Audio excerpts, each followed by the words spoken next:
That back there, that is Charlton Heston's house, or it's Stade's father's house. We call it Chuck's house. When we were shooting this model, we took it outdoors because it was more expedient to go out and shoot with real trees in the background. So we found a location near ILM where we could go outside, we could set it up, and in the far background we had huge real trees. In the mid-ground we had trees that were left over from our jungle crash set. And then in the foreground we had the smaller trees that are here on the model.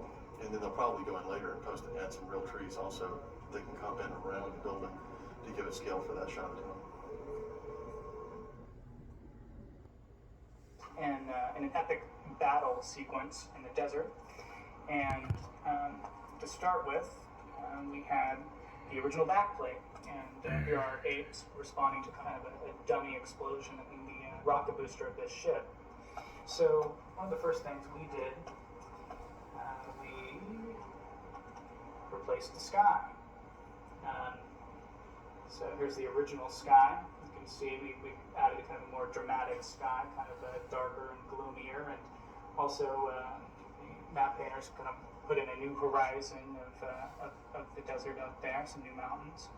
And as you can see, we also increased the number of apes. We've composited in a multitude of apes. So we've been populating shots with apes.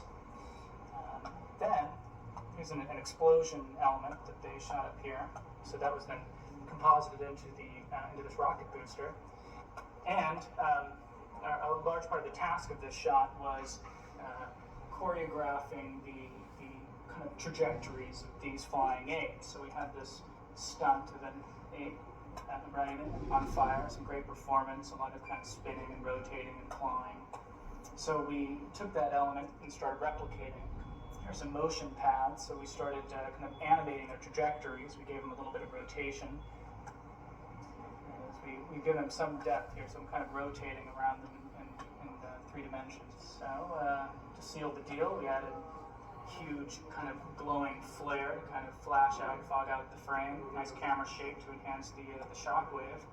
And the end result is this. Totally carnage. And in the clay, and then the clay we did a variety of different molds, so rubber molds and plaster molds for various things.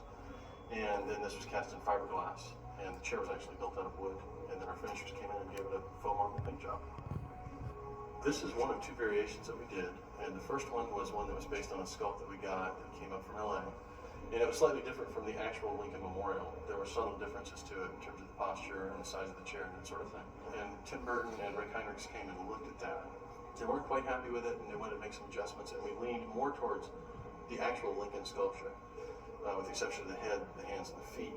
One of the things we did here with the hands and with the head, we were trying to preserve the image that this was Lincoln, because the first shot you see this in, it's over the shoulder like this. You see Mark Wahlberg walk in towards it, and we're looking here, and as far as everyone knows, this is the Lincoln Memorial. So the hand, we left very smooth on the top, so that it preserves the illusion that it's a human hand. But from the front side, you can look at all the texturing and stuff. I mean, you're definitely not looking at human hands or human feet, that sort of thing. That's why we were working on this. I'd gone to DC, and while I was there, I went to the Lincoln Memorial and started taking pictures. And in the midst of being there, I got a phone call. And this was when they wanted to make the changes and make it look like the original Lincoln statue. So I happened to be there. I had a video camera, a still camera, and a color swatch book, and my cell phone. I was calling back to ILM, talking to the sculptors and saying, "What do you want to see?" And specifically shooting. While I'm on the phone, we want to see the chin, zooming in on the chin, and taking the color swatch book back to the wall. And here it is. It's a 302U, whatever it is. Just giving the exact information. And I shot all these stills and things, and lo and behold, we came back. We used all of it. So it was very fortuitous. I just happened to be in Washington at that point. Here's a set piece with Mark Wahlberg's character. So he's supposed to be standing in front of the Lincoln Memorial. So here's a still digital map painting, extending it out. But the challenge on this shot, of course, is all of the interactive light, because you have all of these sirens flashing different lights on columns and on the steps. So what we had to do was connect areas and track colors in all of these different areas in the actual kind of live action plate, which is here, and have the map painting reflect all of that same kind of color interplay. So I'm actually constantly color correcting it to match certain areas to other areas And then, of course, all of the foreground characters have to be rotoed back onto the scene. And then, of course, we're interested, this is the last shot in the movie. So here's the reverse of that same shot. The supervisor, Bill George, anytime we look at this shot, would say, "You are so busted." So this is the "You are so busted" shot. So we have these are 3D computer-generated helicopters with 3D search beams, and some great kind of practical running crowds that we composited into the pools of light. I'll show you some of these elements. There's an interesting kind of siren element that we did with that. We kind of took those little siren pieces and animated a whole bunch of just siren lights in the background, so you get a sense of kind of this onslaught of police cars, and composited in tons of people to kind of fill in the gaps. Tim definitely wanted to fill all the holes, so there are tons of masses of crowds.